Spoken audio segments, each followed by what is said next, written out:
Hello, welcome to the Aware Show's Money and Manifestation Summit. Now, this is a situation where everyone has at one point been challenged with finances, with making ends meet. But today we're talking about more than just physical money. We're talking about a state of being that includes abundance, success, freedom, all of those amazing things that we associate with financial freedom or having money. Now, that doesn't go without saying there are challenges, there are setbacks, and joining me today is America's favorite success coach, my favorite success coach, because Jack Canfield is a man who has heard no 144 times and kept going. I mean, he kept going after 50, after 100, and persevered with the Chicken Soup for the Soul, now franchise. And we have so much to learn from. Welcome, Jack. Thank you so much for joining me. Oh, thanks for having me, Lisa. It's great to have you here. And I have always been so impressed with your story and where you came from. And I've talked with you on several of my Gaiam shows about the fact that you were raised from two parents who didn't have even up to a 8th grade education, right? No, it's true. Amazing. My stepfather actually went to college, but my first father was in the Air Force, and my mother never graduated from college. I don't think she ever went to college. And yet the reality was that they were both alcoholics, and my first father was violent. My mother divorced him, and thank God. And, I had to go through all of that, growing up in my grandmother's attic, because that's the only place we could live at the time. Wow. And so, I feel grateful, though, to have the support that I did get. I look back on all that and go, okay, that was rough, but it taught me to be self-sufficient, to be someone who initiated things and didn't sit around and wait for stuff because there wasn't anything to wait for at that time. Right. You had to create it, basically, right? Exactly. So who was your earliest mentor? When you sought out somebody, did he find you or did you find him? Well, I had a couple of people that were high school teachers who just kind of recognized something in me. One was a history teacher and also ran the music department, so I sang in the glee club. And he really believed in me before I believed in me. And then my Latin teacher in high school believed in me, and she's the one who told me I should apply to some Ivy League colleges. And I was like, what? I can't afford to go there. I'll never get in. And I did. I got into Harvard, Yale, and Brown. And I chose Harvard. This is a terrible reason, but there were 52 girls' colleges within a 50-mile radius. That was my criteria for choosing Harvard over Yale and Brown. But I'm glad I did. It was a great school, and I enjoyed living in Cambridge. That's what I love with you. You're always so honest. There's no reason to be any other way. So when you got these mentors, how did you not default into your old programming? Now think back when you were being mentored, discovering these great philosophies in the beginning.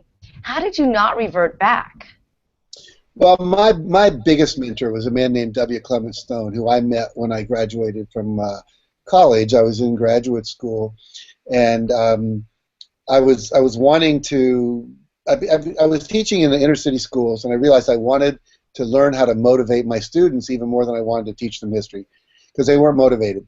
So I found this guy who was running these seminars on motivation at this foundation. And when I went there, he started mentoring me and a couple of his staff. And I just believed they were, if you're making $600 million a year, all of a sudden I'm going, you're worth listening to. And so wow. Yeah, back in the 70s, and so I just had the belief that they had a better life than I did, and I was going to do whatever they taught me and at least try it. And when I did, he challenged me to make $100,000 in 1 year. I've been making $8,000 as a teacher. And so he said, here's what I want you to do. I want you to affirm, make an affirmation. So my affirmation was, God is my unlimited supply, and $100,000 a year comes to me easily and effortlessly. And so that was my affirmation. And then what I did was I created a vision board, which was just a $100,000 bill, about the size of a TV screen, put that on my ceiling, and every morning I woke up, I would see that, and I would do my affirmation, and then I would go close my eyes and visualize a $100,000 lifestyle. That's what he taught me to do. Visualize already having it. feel the feeling of already having it. Well, I thought, oh, great, I got $100,000. I'm going to buy these Navajo rugs, which I was into at the time. I'm going to live on this lake in western Massachusetts where I was living. The whole thing. So basically, that became my strategy. And the next year, I made $92,328. Wow. It wasn't 100,000, but as my wife said, I said, "Are you disappointed?" She said, "No, let's put $1 million bill on the ceiling." And literally, if I'd thought about it, I could show you a Xerox a copy of the first check I got for $1,138,000, which was the first royalty check for Chicken Soup for the Soul. That was for 1 quarter. We made $6 million that year off that one bill. Oh my God. So here's the deal: you don't know how it's going to show up, but the how will start to occur to you as inspiration. And then what you have to do is act. Most people don't act on their inspirations. They go, well, that's stupid. That's too scary. I don't know enough. And we always have the resources are around us. The ideas are around us. They'll either come to us. Maybe it's a magazine we read, a book we read, someone tells us, we see someone on television, or it comes in a meditation. But whenever it comes, we have to act. And that's where most people get stuck. The limiting beliefs, the fear that stops them from acting. So isn't it interesting now that all of this great brain research has come out to show you what you did 40 years ago was actually chemically creating neuro bundles, whatever, in the brain that actually helps create these types of visualizations and make them real. Isn't that interesting? Yeah. No, we call it creating neural pathways. And what happens is it does three things from my point of view. It reprograms the reticular system in the bottom of your brain. Excuse me, getting over a cold. So right now, you're probably not aware of what you're feeling in your right foot. But as soon as I say it, you can feel it. Right. The viewers can feel it. So what happens is that information was coming up your spine, being stopped by the reticular system as being unimportant. It's like the street guy trying to get into the gate of the state. He's not going to get through because there's a gate guard there. So your gate guard is guarding you from things that are extraneous and not necessary, but it's also what's programming it is your current beliefs. So you will not see things or have ideas that extend beyond your current beliefs of what's possible. But once you visualize and you begin to say, okay, I'm making $1 million a year or 100,000 a year, what happens is if you do that regularly, which I did, and then this gatekeeper opens up and it allows creative ideas from the subconscious. It allows intuition to come in from a spiritual dimension. Mm-hmm. It allows you to see things in your environment that were always there. When I set that $100,000 goal, I started noticing things. Like in my grandmother's bathroom, it was Reader's Digest. I'd seen that a million times, but I never saw where it said 8 million readers in 37 countries. I thought, wow, if 8 million people knew about my book, they'd certainly want to buy it. So I called them up and said, I want to take an ad. They told me what it cost. It was way too expensive, couldn't afford it. But then I sent them an article, and they rejected that as well. But then I'm thinking, where do I get this publication somewhere out in the world? I saw the National Enquirer, 12 million readers weekly. I saw that every week at the checkout counter. Never appeared to me as a solution to my problem. A couple months later, I'm teaching at Hunter College in New York. A woman comes up and says, I'd like to interview you for the National Enquirer. I go, do. Oh, yeah. The Twilight Zone. So that's the kind of thing that starts to happen. And then another thing that happened was I had this book, 100 Ways to Enhance Self-Concept in the Classroom. That was the book that if I could sell 400,000 copies of, I would make $100,000. Now I had a leverageable idea. Okay. Mm-hmm. Up till then, I'd only sold enough to make $2,000 royalty every year. But think about this. It's only because I didn't believe I could sell more that I didn't try to figure out how to do it. So once I figured out this is a solution, I started seeing things like newspapers I could advertise in. And so we said, let's sell 400,000 copies of the book. Now, here's what happened. We're sitting there one day, and my wife said, if we were a bookstore, we'd make $3 a book instead of the 25-cent royalty. We'd only have to sell 33,000 copies. That's much more doable. Okay. So a bookstore, one book, just like a catalog, one book. And then we said, what about putting other things in there? People have already proven they're buying your book on self-esteem. Let's get other products on self-esteem. Long story short, by the end of the year, 8-page catalog, 32 products for parents and teachers on how to raise self-esteem. And now I was started to be asked by universities and counseling conferences, could you bring your bookstore to our conference and set it up? We were averaging $2,000 a week profits from that one activity, that's $100,000 a year business. Now, we started it late in the year, so we didn't get it all from there.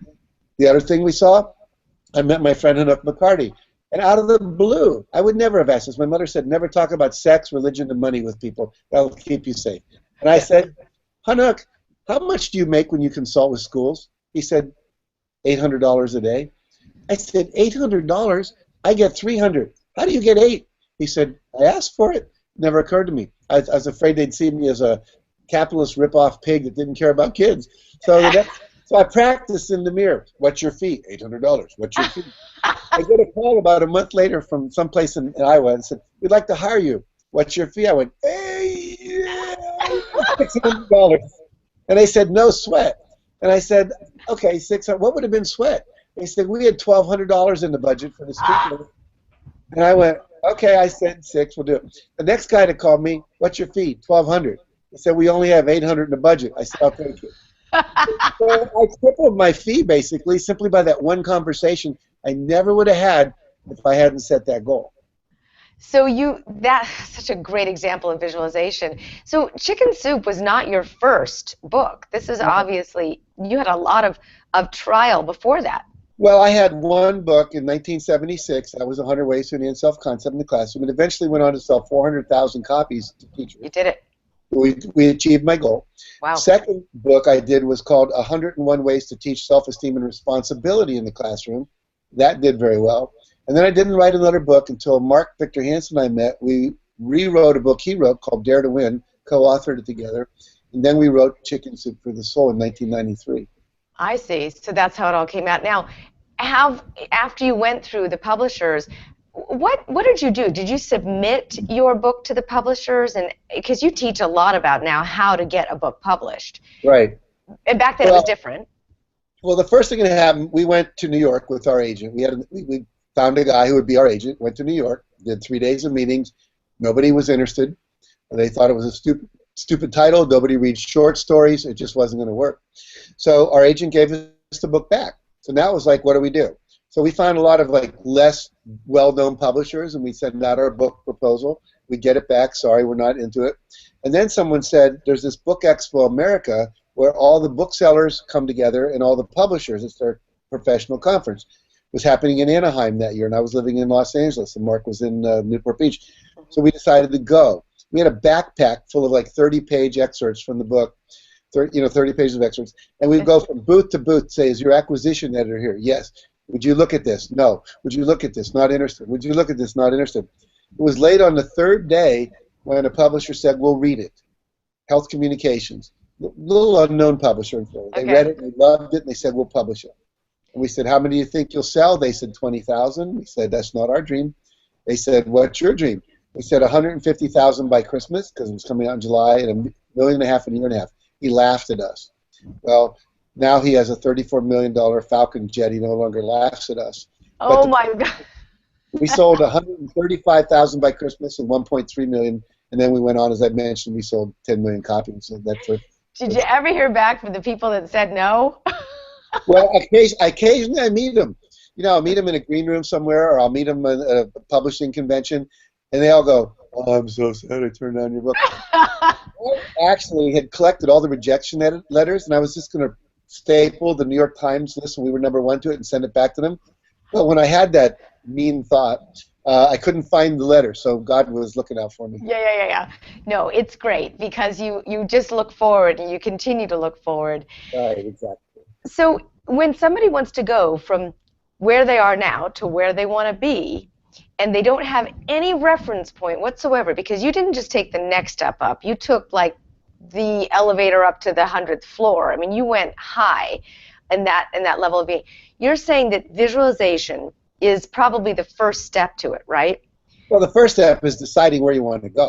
Okay. What does there look like? From here to where you want to be. Where do you want to be? And you've got to lay that out. Write out your vision of your ideal life. What's my relationship look like? How much money am I making? How much money do I have in my retirement account? Who am I working with? What kind of car am I driving? Really lay out the whole thing. And then you can break it down into measurable goals. So you have like half steps, like where do I want to be a year from now, 2 years, 3 years, 4 years, 5 years. I recommend everyone has one breakthrough goal a year. A breakthrough goal is when you say, okay, if I could quantum leap myself from where I am now, what's one thing? Maybe it's the best-selling book. Maybe it's a relationship. Maybe it's losing 100 pounds. Maybe it's getting a blog started. Whatever it is, do that one goal and say, I'm going to do 5 things a day, our rule of 5 that we teach every day to manifest that dream. It might take you a month. It might take you a year. It could take you 3 years. But look where you are now. You didn't do that overnight. You did it step by step by step. Right. And even when you said this big goal, that big goal of 100 million, 1.3 million books, that wasn't possible if I already hadn't done it with another book, halfway there years earlier. And so, and now you're at 500 million copies worldwide. Yes? Yeah. I was saying someone the other day, they're a speaker and they want to, be where I am because I make $60,000 a day overseas and $30,000 a day in the United States for any part of a day, and I can go to the Middle East and come back with $300,000 after a week. But here's the deal: my first paid public speaking job was $25. I drove through a blizzard for an hour and a half to get there. I spoke for an hour, got a $25 check, drove back through a blizzard in Connecticut to Massachusetts, and I was thrilled. I was a paid professional speaker, and so you just building up your skills, you build up your value. And today, with the internet and all the training that's available, you don't have to start that low. I mean, we see people all the time that make $1 million in 1 year because all the information is available now that wasn't available when I started. I do believe that as well. Now, at what point did you change your business model to a more of an online type of format? Because times change, things change, the internet came about and made all of this. You had to have seen that, though, and really been the visionary to catch on to something like that. Well, my wife is a surfer, and what I learned about surfing is if you don't start paddling soon enough, you miss the wave. That's true. When you see the wave coming, you got to start paddling. I don't know Inga surfs. Yeah, so just like Inga sees the wave in surfing, I saw that wave coming in terms of technology. And so now it's about video blogs, it's about shows like yours, using Google Hangouts and Skype and all the things that are out there, Maestro Conference and so forth, so that we can reach more people. I mean, I remember when Paul Zane Pilzer did a conference call for 1 million people. That was like, whoa. That was like a mind-boggler breakthrough moment in technology. Yes. That was just a call. Now we have video, like with you and me here. So we realize we have to digitize everything. We need to make it on demand, so it's not just when people want to, when you're on, but when they want to watch it. Right. And we realized we needed to make it bite-sized so that people could integrate it, not a week-long training anymore, although we do a couple of those a year for people who want to go deep. But we just did a video-based home study train-the-trainer program where someone in Somalia who'll never be able to afford here, or someone in Iran who could never get a visa to come here, they can actually learn how to be a transformational trainer and teach the success principles by video. Submit a video back to us of them doing it. We can certify them. Our goal now is to have 1 million trainers teaching the success principles by the year 2030. That will transform the world. I believe that. Well, you're a man that makes goals happen, so we're participating in your success here. Yes, absolutely.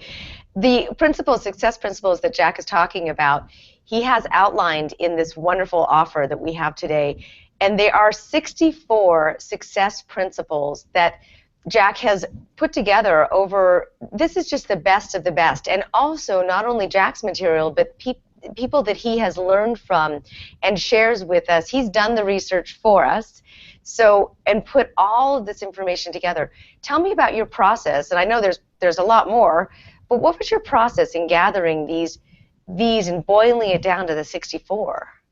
Well, it was really interesting. I just gathered them by reading over 3,000 books and taking over 600 seminars and applying them to my own life. Anything worked, I started teaching to other people in my seminars and in some of the books I was writing and so forth. And then what happened for me, Lisa, was one day I thought, I've made all this money. I was on the verge of selling a company for $60 million. I was just like, wow, I want to give back.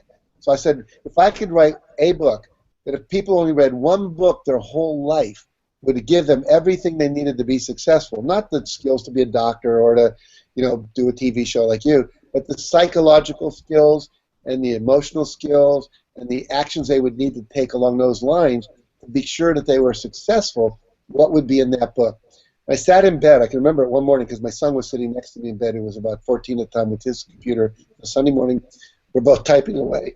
He said, "What are you doing?" I said, "I'm writing a book of how to be successful." I listed 114 principles that I'd applied to my life. Now, of course, that's Wow. not only for a book. So I said, I'm just going to narrow it down. What are the core principles? Got it down to about 64. My publisher said, okay, if you have more than 3 pages of principle, we can do it. And so it ended up a little longer than that. It took me 18 months to write that book. 18 months. I outlined it, and then I put flesh on the bones. I had to have stories. I interviewed 75 of the world's most successful people to make sure they weren't just my principles, but they were universal. Mm. Were use their stories to illustrate the principles. You know, there's stories in there. The guy who started Remax, and he's a billionaire now. And he started out because he wanted to create a real estate operation where people got more of the commission instead of the broker that owned the company. RE means real estate maximum commission, Remax. And so basically, got that? Yeah. And so literally everybody I could find that I could get to who was successful, I interviewed. And their stories are so inspiring. Everyone thinks we started out here. I started out teaching high school in an inner city school. First speech, $25, as I told you. I used to take the subway to work, you know. And it's just what you do. And then you just keep climbing up. Well, I also know you as someone with a huge heart that loves to play. And I mean, you do. And that's what I think is, I was just listening to one of the success principles about structuring your day. And that particular piece meant a lot to me because you build in play as a part of your week or of your, that's so important. But play for you is different. You're in a different zone. Jack's a comedian, if anybody knows. He's really good at telling jokes. How do you get to that place where you add in play and you're not always focused on the work and the goal? Or do you separate the two at all? Well, let me start by going back to where I wasn't very fun at all in my life. I went to military school for 8 years. I had a rich aunt, fortunately, who sent me to school. I wouldn't have ever been able to afford to go there. I was a day student, and I wasn't like one of the rich, preppy kids, and they reminded me of that quite often. But the point was, Sure. I did get a better education. But we didn't have fun there. It was always wipe that smile off your face, mister, or I'll give you something to really cry about kind of thing. Oh, yeah. So then I went to Harvard on a scholarship. Not a fun place, really. You work hard, you study hard, and you graduate. And I was doing some self-esteem seminars that I started to develop about 10 years later. My sister took it. And she said, if growing up and having high self-esteem means becoming like you, I'm not interested. And I said, what? She said, you're no fun. You are heavy, significant, you're guilt-inducing, and we all should be doing this better stuff and everything. Well, I took that to heart. I said, how can I become more fun? I spent $80 on audio cassettes of comedians, Richard Pryor and people like that. And I would listen to them nonstop in my car. And I began to develop this weird sense of humor by listening to comedy. If you get in my car today, there's only 2 stations I listen to. XM, Sirius, like comedy channels, and occasionally CNN, so I know what's going on in the world. And occasionally the Oprah channel, because I like some of the people she interviews. So for me, I started developing a sense of humor. Then I said, how could I really be funny? Memorize jokes. So I started memorizing jokes. You did. I did. I'd read them.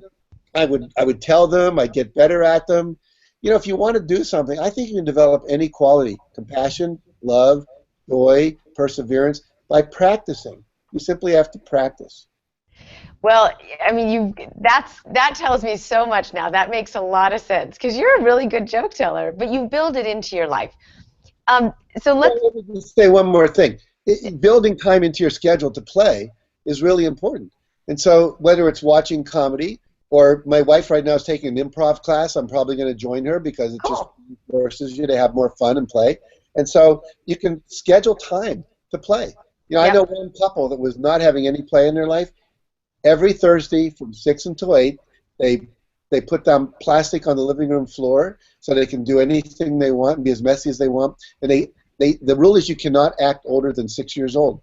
And they just play. And they have fun. Like they play tea parties and they play stupid games like, you know, hopscotch and stuff like that. You have to schedule it, or for a lot of people, it will never happen. That's a great point. That's a good point. That's a great starting point. Okay, so a couple of the other, I dove into these success principles, which are really fabulous. There's 64 of them. And I highlighted another one, which was number 21, pay yourself first. Yes. And I love this because it's the answer to having the extra money that you need when you need it for aging parents or a vacation you might want to take, or unexpected disasters and so forth. That I always thought paying yourself first was selfish, and you got to get the team taken care of, and you got to get the right people to work for you, and make, have them feel rewarded. And I never really looked at it as a way of being of service when you really, really need to be of service. That was a huge transformation for me when I was listening to that. Tell me about that a little bit, if you could share with the audience. Well, let me tell you why it's important first. Bob Proctor, who you know and probably have interviewed, he said to me once, he said, if you don't have any money, you can't be valuable to anyone who isn't in your immediate space. So if you have money, you can build a school in Africa. If you have money, you can support scholarships for kids that couldn't afford to go to school here in the United States. You can pay for medical services. You can do cataract operations in third world countries. Money gives you more power to make more of a difference. Now, obviously, you can be selfish with it and just buy bigger planes and houses and cars. I don't think that's fulfilling for anybody, really. Bob Proctor, at that event you and I were just at, pledged over $500,000 to that organization. He would match anything up to $250,000 of anyone that would get their company or themselves to do grants. That's how much money he has. Now, Bob Proctor used to sleep in telephone booths because he couldn't afford an apartment. So I know his story, and so he has created that money. So when you have capital, you can start businesses, you can make all kinds of things. You can help your mother, as you said, you can plan for your retirement. You know, most people are going to get to retirement with an average net worth of about $25,000, hoping that Social Security will take care of them. And that could be on the chopping block someday, and it's not funded well. We all know that. So basically, you need to pay yourself first. John DeMartini taught me something else also. He said, I told my staff I'm taking 50% of the net revenues out of this company every month and investing it in myself, my own growth, and my net worth. And he said, if we don't make enough to pay your salary that month, I'm paying me first, not you. Wow. Me. He said, your job is to make sure we make enough money. My job is to be the person on the screen like you, not to be the person running the enrollments and all that. So that shocked me. Like you, I was like, what? You're supposed to pay your staff first. We always hear these stories of people who didn't eat for a month and they paid their staff. So it's just a mindset. And as David Bach in his book, The Automatic Millionaire, shows us, if you put away 10 to 20% of your income starting early enough, you're an automatic millionaire by the time you retire when you're 50. And you can start later and still finish rich. You just have to put in a little more and invest a little more intelligently. But it's your job to take care of you the same way it is to take care of your body. Nobody owes you health. Nobody owes you a living. Nobody owes you retirement. Right. You be responsible for that. Which is another one of the success principles, is about responsibility and taking responsibility, which is, I think, the first one. Very, very important to start off that way. And I also want to ask you about, I have a huge gratitude practice in my life, and I know that you do too. I know that you are a reverently, deeply grateful human being. Sure. But what is it that you're grateful for? When you say, I'm grateful for, what is it that you're grateful for? Well, that would take about 7 minutes, which is what I do every morning. I do a 7-minute gratitude exercise. Okay. I learned from Esther Hicks and Abraham and those guys something called a rampage of appreciation, where literally I will sit there and appreciate everything in my environment. I appreciate this computer, or I wouldn't be able to see you. I appreciate the technicians that are supporting us in the background, or I wouldn't be able to see you. I appreciate Steve Jobs, who came up with this wonderful Apple computer. I appreciate my mouse that Logitech made. You know, I appreciate the chair I'm sitting in because it actually swivels and goes back. I appreciate the carpet under my feet. You know that half the people in the world have dirt floors, and yet we are upset because there's a little stain on our beautiful carpet. I appreciate the people who laid that carpet, the people who sheared the sheep, because I have wool carpets, the sheep that gave up their wool. You know, there's nonstop. We have plumbing in our houses. Half the world doesn't. good water to drink. Half the world doesn't. Right. We make 100,000 a year, Lisa, which I know you do and I do. We're in the top 1/10 of wage earners in the world. 1/10 of 1%. And yet you Wow. meet people that have $300,000 that feel like they're poor because they're not a billionaire yet. Right. By being grateful for what you have, that, through the law of attraction, creates a vibration of gratitude that attracts more into your life to be grateful for. Because we know the vibration you want to have at all times is the one you would have and you got the stuff you wanted, and the only vibration that makes any sense is gratitude and joy. I mean, how much money do we really need, Jack? This is such an interesting question because there's goals that are set and there's amazing things that you can do with the money. Has anyone ever asked you that question? Sure. Lynn Twist asks me all the time. Lynn Twist actually wrote a book called The Soul of Money, and she teaches sufficiency instead of abundance. She said in America we're all attached to abundance, and I like all the things I have around me, but she said how much is enough? Enough is to make sure you have good medical care, the education and learning you need, support yourself and your family. Insufficiency. How many pairs of shoes does your kid really need? How many pairs of jeans? How many cell phones? How many television sets do you really have to have Yes. in your home? Right. And I saw a recent statistic. It's interesting. If you have a TV set in your bedroom, you have 50% less sex than people who don't. Wow. That'll get the TV out of there. So sometimes having all those TVs is getting in the way of better stuff. But I think sufficiency, I don't need to make any more money. My wife and I give away hundreds of thousands of dollars a year. Sometimes I've written checks that made me shake for 3 days. I can't believe I wrote a check that big, but I had the opportunity and the ability to do it. We support a number of charities, and we just changed our will. We actually lowered the amount of money we're leaving to our children by about a fourth. I mean, to a fourth of what it was before, and we're giving it all to charities that make a difference in the world, like Wow. in schools, like Cynthia's Unstoppable Foundation, Yep. like the Yep. Excellence Institute, and things that help people grow their consciousness. That's really more of what we want to support. What Lynn taught me to think about in a recent workshop on money was conscious spending. Conscious spending. If you only had $100, what are your values? Is that $100 supporting your values? I realized, because I got to the place because of Alex Mendoza, I think you know as well. Yeah. He said to me, we were out having dinner one night, and I bought a $38 bottle of wine. He said, I would have thought with your wealth you'd have bought a $100 bottle of wine. And so I started buying $100 bottles of wine so I could man up and be the rich guy. But the funny thing is, that's $62 that I spent. That could educate a child for a month in Africa. Uh-huh. That could Yes. buy medicine for some kid in the Congo. Yes. So I all of a sudden said, do I really need to be buying that expensive wine? No. And Right. so it's taking time to realize, where do I want my money? What do I want it to do in the world? And it's well, I buy someone a $100 bottle of wine on their birthday, sure, to make them feel special, no problem. But that doesn't need to be a habit. And so much of our spending is unconscious. We don't even think about it. Do you need the triple-double latte 3 times a day? Right. $16 you spend or whatever. It could be, maybe you'll bring your own coffee in a thermos, and you could spend a lot less on that and spend things on like your own support in your old age, and also the Right. things you care about.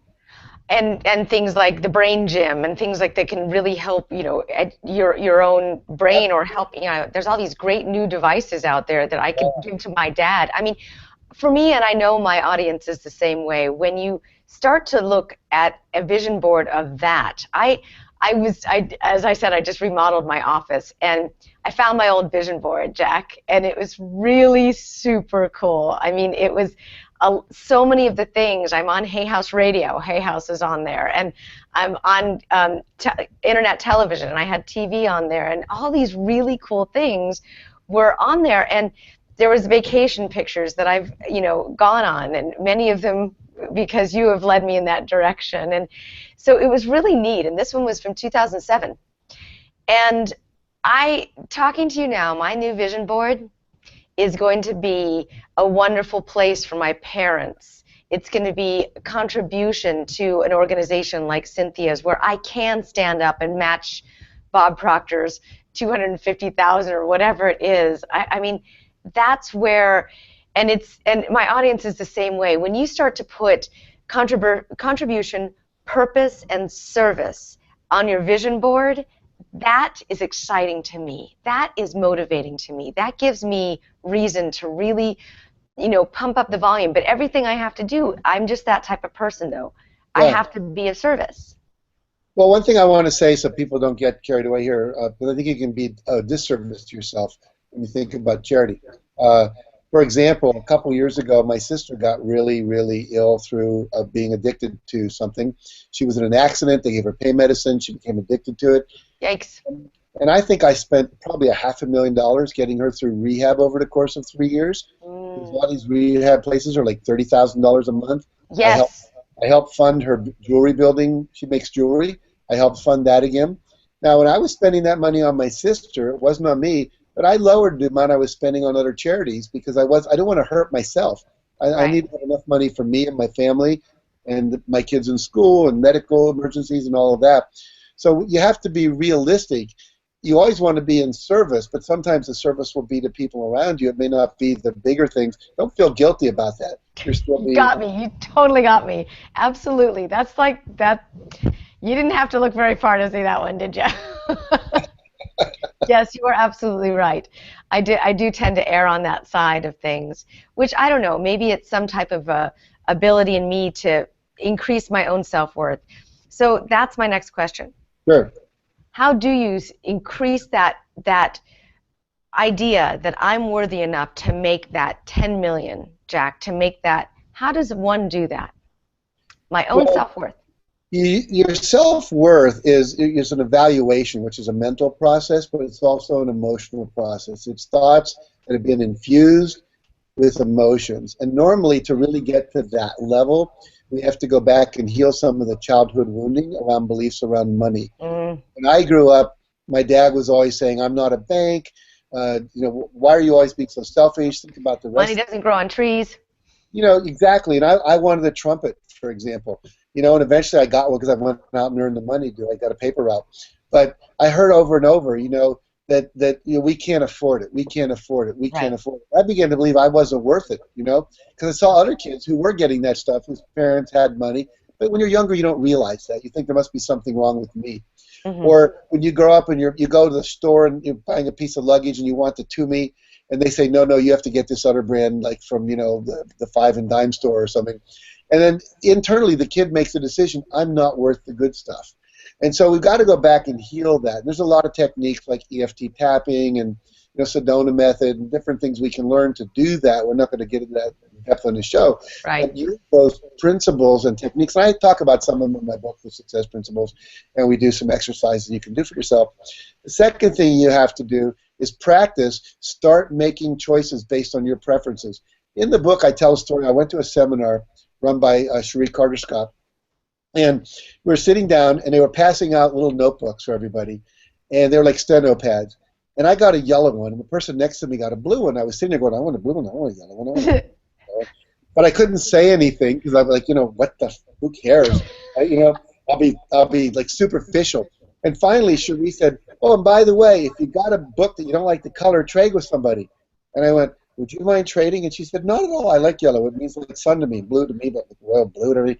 And I realized I settled. My whole life I've been settling for stuff, And so just starting to say, no, I'd rather have that one. I'd rather go to that movie. I'd rather have the blue one than the red one. Do you want to do that tonight? No, I really don't. Whatever. Starting to give yourself permission to want what you want, ask for it, even if you get a no, and then to feel like you deserve it. It starts with those little things, a notebook. But now I prefer, first class over coach if my clients are paying for it. When they're not, I don't do that. I'd rather spend my money doing something else. Yep. Yep, absolutely. So it's a matter of self-worth. Well, a lot of the success principles that you go through on this, and now this is a complete program. This is a 30-day program where at the end of 30 days, you have learned so much about these types of things that Jack is talking about, where he pours into you stories and references and people and information that you start to churn in your mind. Just by listening to the 30 days, I really honestly think that you could build a whole new self-esteem because these are the stories that work for people. Have you heard that from other people that have done the program? Well, yes, the 30 days program really is, it's just 30 days with 30 of the principles, and each one teaches you a technique you can use. There's a homework assignment. Some of them have paper and pencil things. There's a workbook you get with it. And what happens is each principle, if you just did that principle for one day and practiced it, at the end of 30 days, your life would have radically transformed. There's inspirational stories. There's motivational. It explains why that principle is so important, and then shows you how to apply it in your everyday life so you actually live it, not just read it or hear about it. It's beyond inspiration.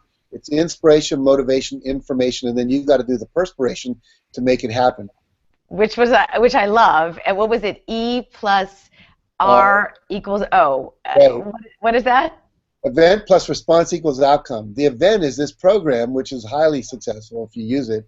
The response is you got to buy it and use it, and then the outcome is I promise people, if you do this course, you'll double your income and double your time off. At the same time, I guarantee 2 years or less, most people do it in 1 year or less. That is so cool. And also, Jack teaches you how to do what he just did, which is his 30-second elevator speech. I've listened to the program, Jack, you can tell. Right. Because that when somebody asks you what do you do, Jack goes through in the success principles a way to create your 30-second, this is what I do. He just said how to create double your income and double your time off in... I teach people how to double their income, double their time off, and create more joy in their life, more balance in their life in 2 years or less. And then people always say, how do you do that? How do you do that? If I'm a motivational speaker or I'm a trainer, they go, okay. There's no follow-up question. Nothing ever happens. Right. So you talk to us about how to create that in ourselves to get people interested in what it is that you do so that you can really talk about your passion, which is exactly the point anyway. So the success principles, now he just talked about the perspiration, doing the actual work. So imagine having a guide, which is Jack, be your coach for 30 days to inspire you to sit down and start to about go into it, because at the end of the 30 days when you have a coach like Jack taking you through these things step by step and you do the digging and that has been created by you create your own personal wealth profile, you create your own reasons for wanting that wealth, then the only thing you can do is succeed. That's how it works. I hear about 30 days of this or that. But I looked into this and I listened to the program and I wanted to find out, what does Jack have to say about success? Because I'm going to listen to you. You're like that G. Clement Stone. You were like, I'm going to listen to a guy that makes that much money a year.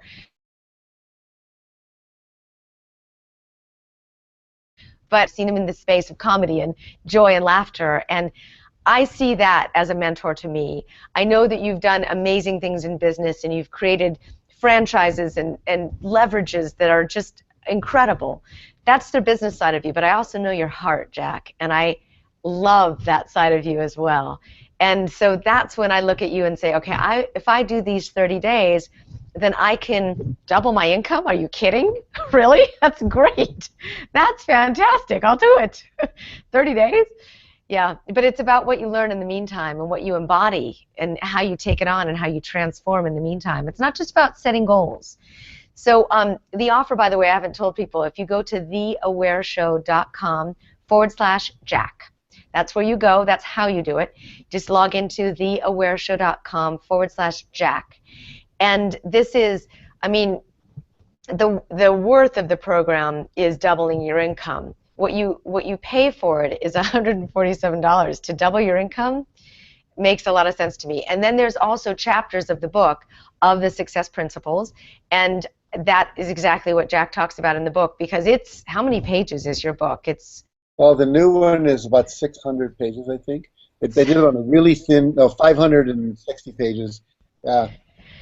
And you added a lot into the new book too, didn't you? Yeah, the old one used to be 400. We added the whole section on success in the digital age, networking. There's a chapter on leadership. We updated everything, all the resources. And here's the coolest part, Lisa, about the new book, if people get it, is that all the stories in the first book were famous people.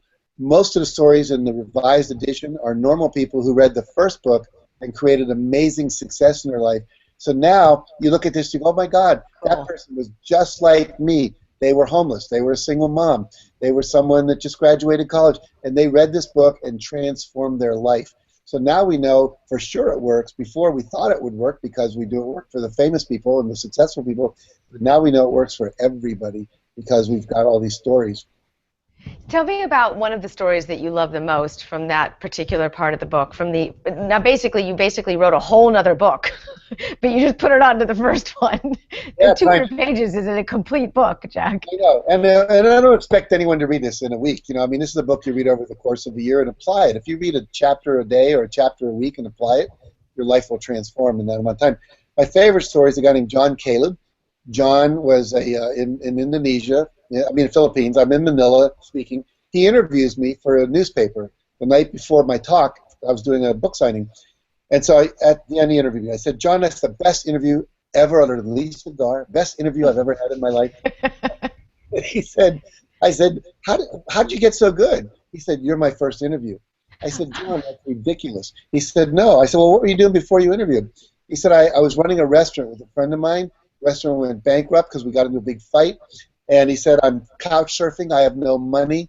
I had to take this job interviewing successful people for the newspaper once a week. I said, how much money you got? He said, $3.28. I gave him a $20 bill. I said, buy dinner on me. Bought a book from the bookstore to give him because I didn't even have one of my own to give him. I said, do what's in this book, John. I think you'll find you'll get out of this rut. I come back 2.5 years later to Manila.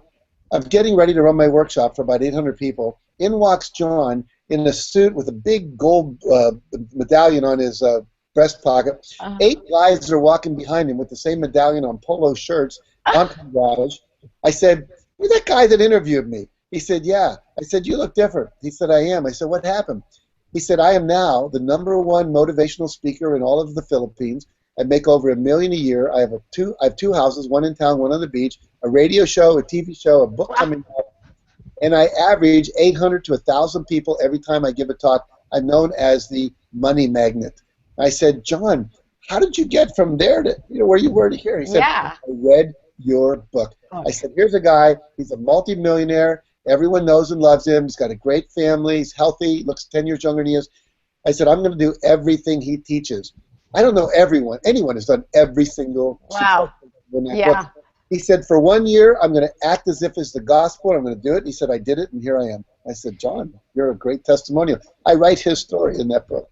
That's awesome. No, that's awesome. But one of my producers just chimed in that she reads she takes snippets of it all the time. It's in her bathroom, but that's okay because well, that's what I read. So good on you.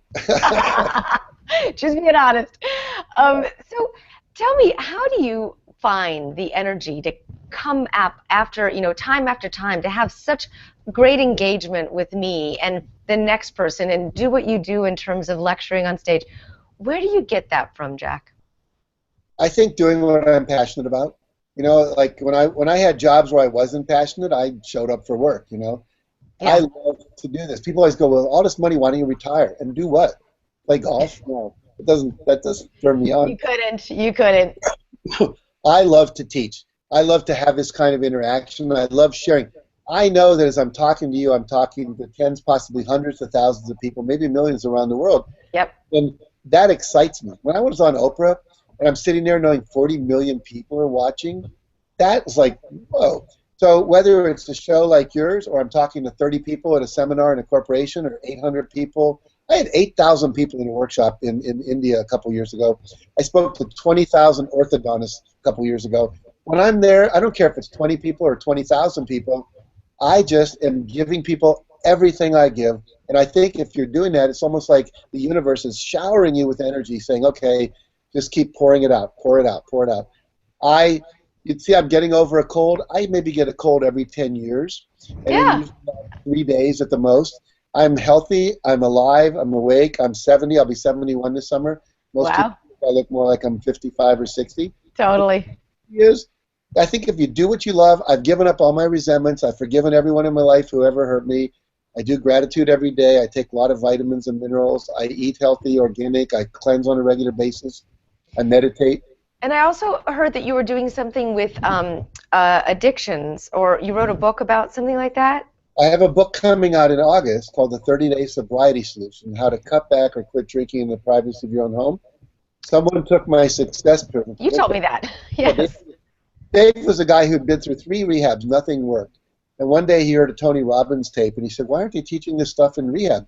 So he started studying human potential stuff, found my book, along with some of Tony's NLP stuff, combined them into a program. He started an online coaching program teaching people how to get sober in the privacy of their own home. Most people will never go to rehab. They can't afford it. They don't want it on their record. And so it hurts them in the Army and so forth.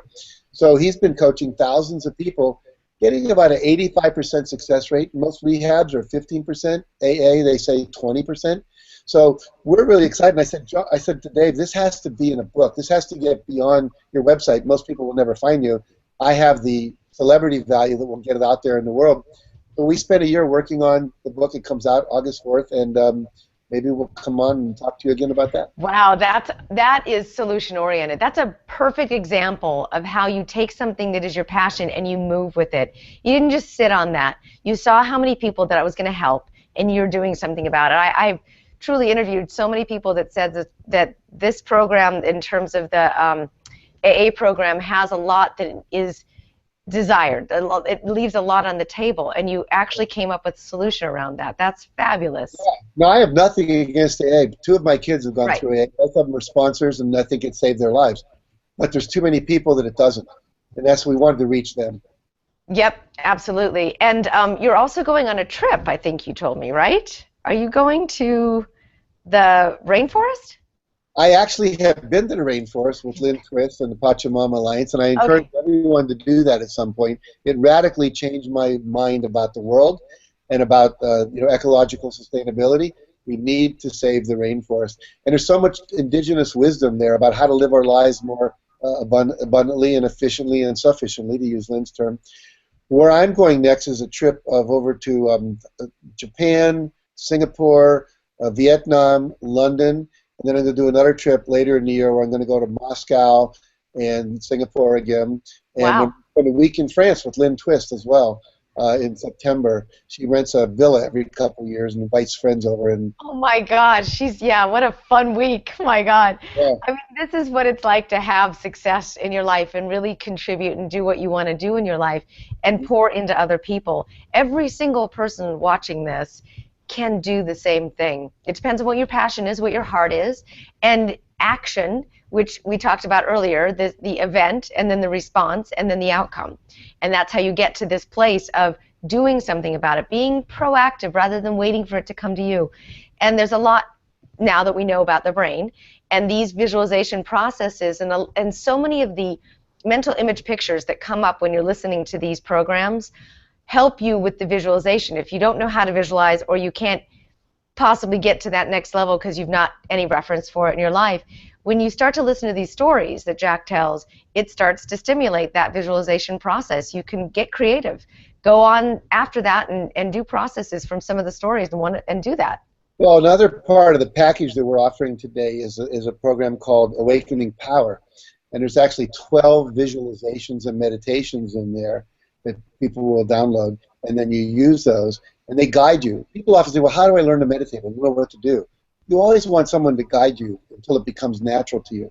Yeah. So myself and Deb Sandella, who's a meditation teacher, we created this audio program where people can go, we lead them through all these meditations, both for visualization of manifesting what you want in your life, but also for bringing down inner wisdom, solving problems, creating greater inner peace, opening your heart, all of those kind of things. So that alone is worth the price. I mean, either one of these alone would be worth more. I know, and I was trying to say that earlier, which is really, really, really wonderful of you and your team. Thank you so much for discounting it as deeply as you did and making that value available for the Aware Show listeners, right. Which is the key. And one of the things that often happens when people take and they buy these things and they listen to them, they go, God, I want to go be in a seminar with him somewhere, do it live. And so the last thing that's in that program also is a $500 discount on any of our live training. So we want to encourage you to take advantage of this. I mean, you're getting so much more value.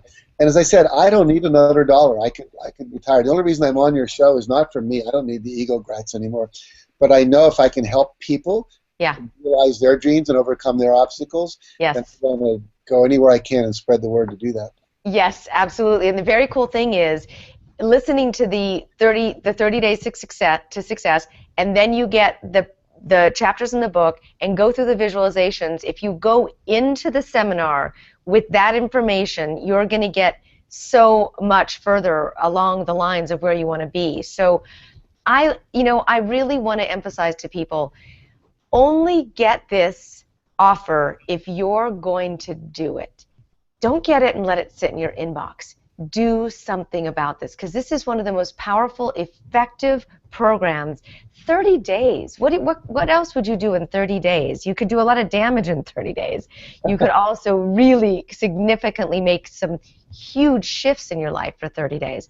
So when you go to the website, which is theawareshow.com/Jack, and you press buy now, I want you to do the program. Make that commitment to yourself, make that commitment to me and to Jack that you're going to take this on. And I only want the people that buy the program, I only want those that are going to do it to buy it. Because I don't feel good about having it sit there in your inbox, okay? We make it really easy to download. We call that shelf esteem instead of self-esteem. You've got stuff sitting on your shelf, but it doesn't really do much. It's true, and it only takes about 30 minutes a day to do what's in the program. Oh my God, that's great. You can listen to the CDs or the downloadable MP3 files. In this case, you put them in your iPhone or iPad or iPhone or That's what I did, yeah.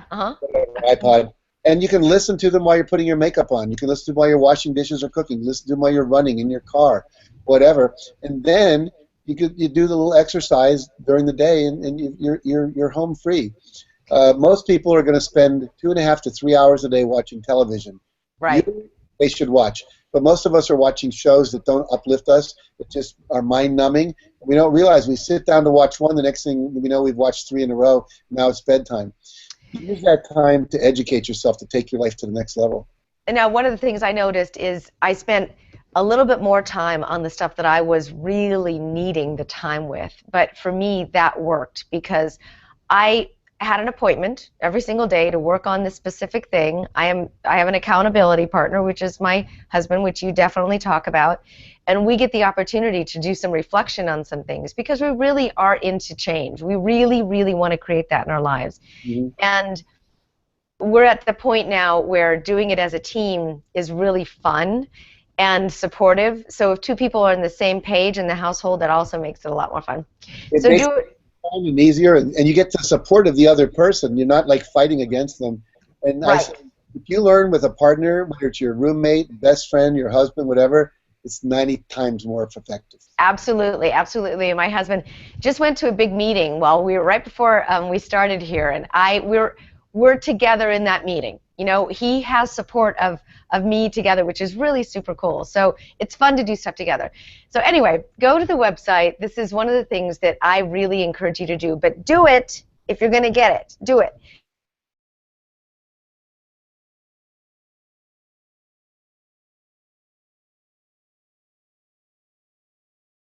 You have put into putting this package together, or the 30-day program and the book, is so valuable to me, and I thank you so much for being my mentor. Even though you don't know it, you are. Well, thank you. I'm glad to know it now. Yep, absolutely. I will see you again very soon. Thank you so much, Jack, for being with me today. I really appreciate your time. I look forward to it, Lisa. Always a pleasure. All right. Thank you so much.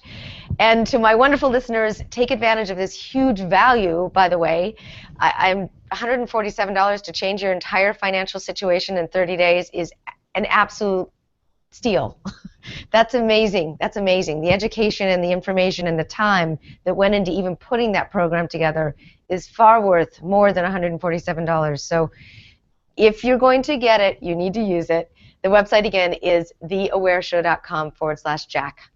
And thank you so much, Jack. Thank you so much to my amazing team, Cliff and Joyce Walker, my producer, and Gina Salvati, my executive producer, and Bo Rinaldi, my amazing team. Without them, none of this happens. All right, until next time, I invite you all to stay aware.